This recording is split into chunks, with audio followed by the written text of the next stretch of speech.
Hey guys, Gregory Dixon, DRE number 01251802.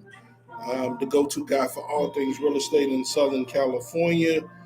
Here to give you a quick little video. It's going to be quick. The 5 steps to successful real estate investing. A lot of you guys want to get involved in real estate. Here it is. The 5 steps to successful real estate investing. All right. It's a short video, about 15 minutes. We give it to you quick. It's easy, but if you implement these things, if you implement these 5 things that I'm about to tell you, if you use in your real estate investing, I mean, it's like a cheat code. It's a no-brainer. It's a no-brainer. You cannot go wrong, right? We're going to get right into it. Number one, find a deal, find the opportunity. Real estate investing is about deals. You need a deal. If a property is worth, if a property is selling for 300,000 and you can get the property for 295, that is not a deal, right? That is not a deal. So I'm gonna give you the math on what I like to use, a number that I like to use, and a lot of real estate investors like to use, and that number is 70%. All right, I'm writing this down for you guys. I will share of the ARV, right? What does the ARV mean? If you find a deal, more than likely this property going to need some work for it to be a good deal, right? So we're saying ARV means after repair value.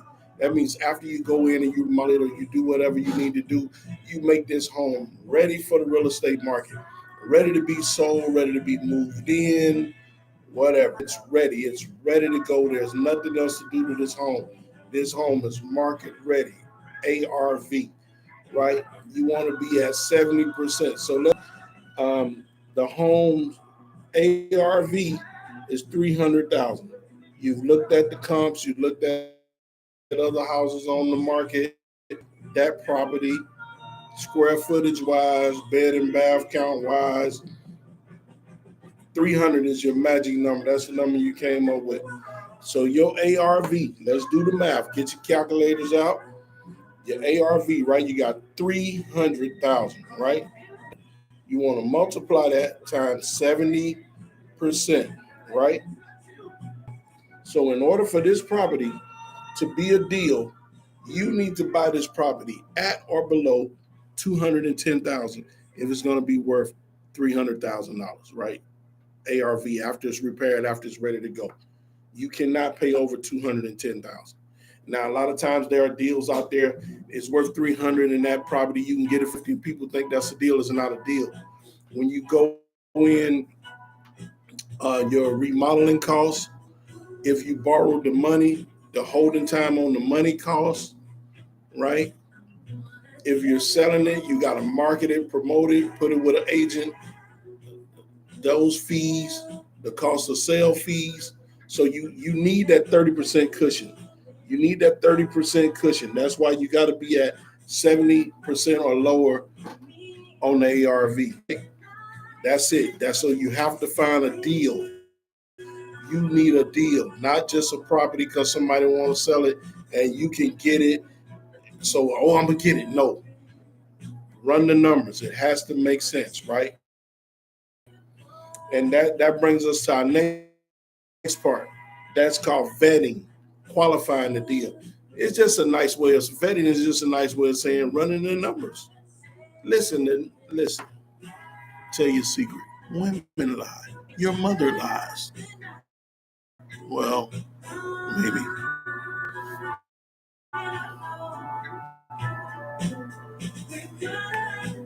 Maybe not. Maybe okay. But numbers don't lie. Numbers are going to tell you the truth. If it makes sense, it makes sense. After you run the numbers, if you're at less than 70% ARV, do the deal. After you got all your costs, you let your contractors come through, you you get all the numbers, you break down all the numbers, you see what's what, account for everything. Not no hoping, wishing, no, put paper, pen and paper, vet the deal, qualify the deal, make sure it is a deal, right? Then financing the deal. A lot of deals are good deals if you have your own money, right? But if you are borrowing the money, whether it's hard money or private equity money, private lenders, and you say, what's the difference? Yes, there is a difference in hard money lenders and private equity lenders, private lenders. Um, the hard money lenders, usually I found out that costs us a little more. But the thing about hard money is less requirements. It's really not based on credit. Most hard money lenders, especially the ones I deal with, they want to know that you got the percentage of what you need to bring in. Number two, you know what you're doing. You've done this before. Number three, the numbers make sense. They've already vetted it to where they've put themselves in a position by loaning you the money. If you lose, they're still going to win. If you can't do the deal and you can't do what you need to do, they can come in and foreclose on you, take the property, sell it, make money. So the hard money guy is going to put himself in a position where he can't lose. Any lender that's hard money, private equity, they're going to put themselves in a position where they can't lose. So they're going to really vet the deal very well.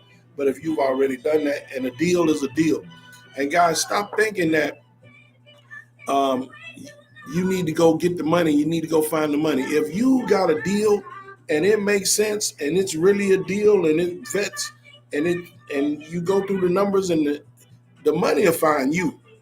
If you got a deal, the money will find you. I promise you. Money is the least of your trouble. There's money everywhere. Everybody wants to make money. Who do you don't want no money? Don't want to make no money. So if you got the deal, you can find the money, right? The hardest thing in the business is getting the deal, getting the right deal, and the numbers make sense, right? Then the fourth part of this, guys, is managing the transaction. You have to manage the transaction. You have to manage the transaction.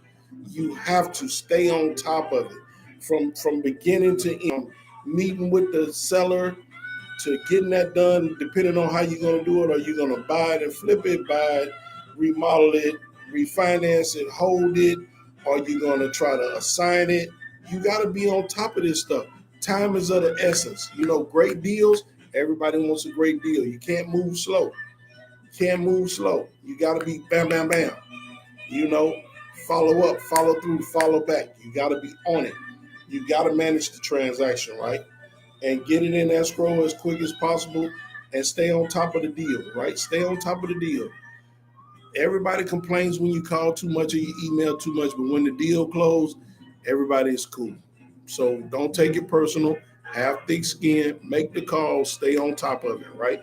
Last part is the profiting part of it. Um, you know, what are you going to do after what's the strategy? First of all, what's the exit strategy?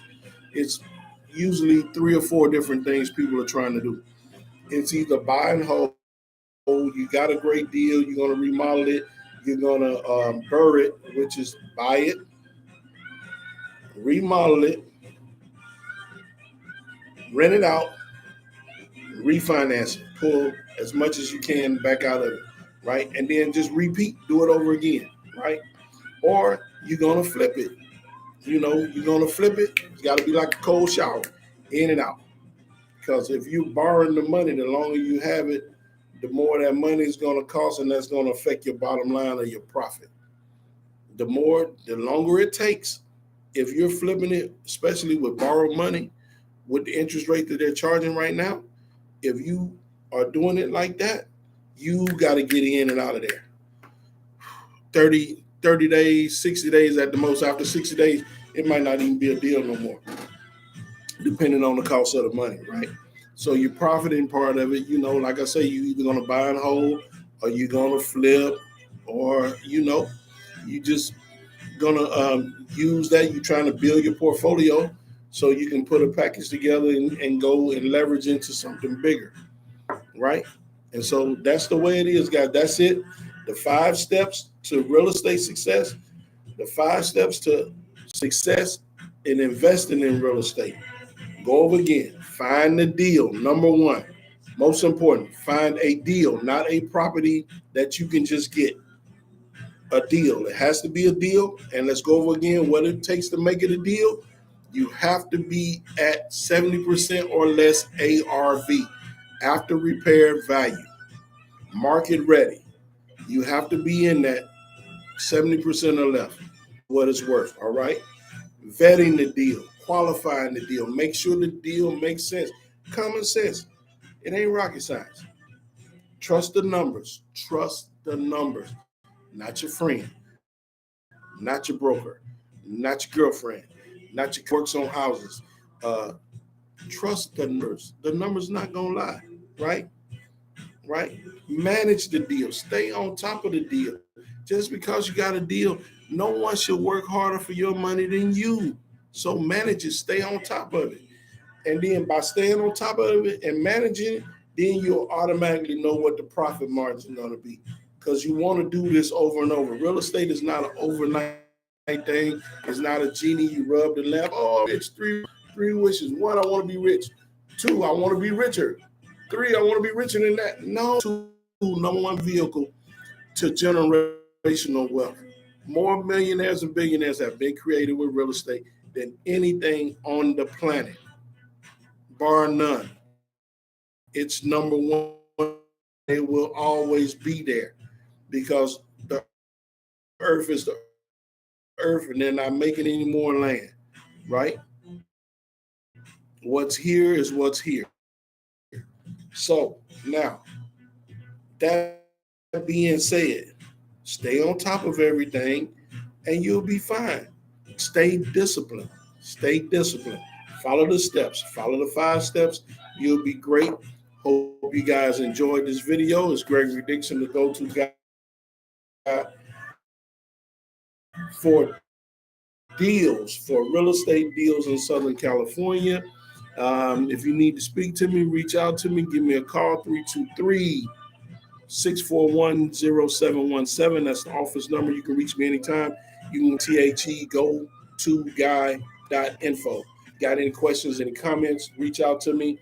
Is there anything you need help with? I'd be more than happy to help. Beautiful Tuesday afternoon. I'm on the West Coast, the best coast. Peace. Love you guys.